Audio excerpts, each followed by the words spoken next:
អាណែមេឃអើយមេឃធំពេកក្រៃមេឃអើយមានផ្កាយពេលរាត្រីមេឃអើយចាន់ថ្លៃកំដរអ្នកមេឃអើយចិត្តខ្ញុំធំល្វឹងល្វើយមេឃអើយជួយឆ្លើយប្រាប់កុំលាក់មេឃអើយសូមមេឃជួយបញ្ជាក់មេឃអើយតើចានស្ម័គ្រអ្នកណាបេះដូងខ្ញុំ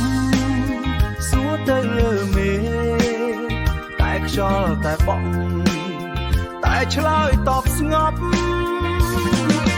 មេឃអើយសូមជួយខ្សឹបប្រាប់ស្រីមេឃអើយប្រណីជួយនាំសារមេឃអើយជួយលួងចិត្តចាន់ថ្លាប្រាប់ថាខ្ញុំស្នេហ៍នាង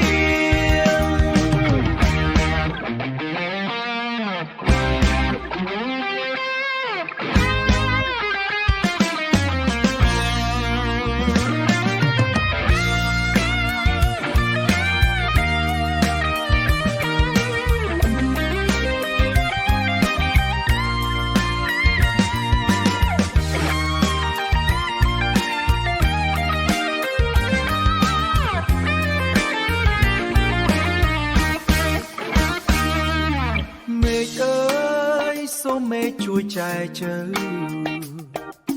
មេឃអើយនាំផ្លូវកំពុងវាងមេឃអើយជួយធ្វើជាតំណាង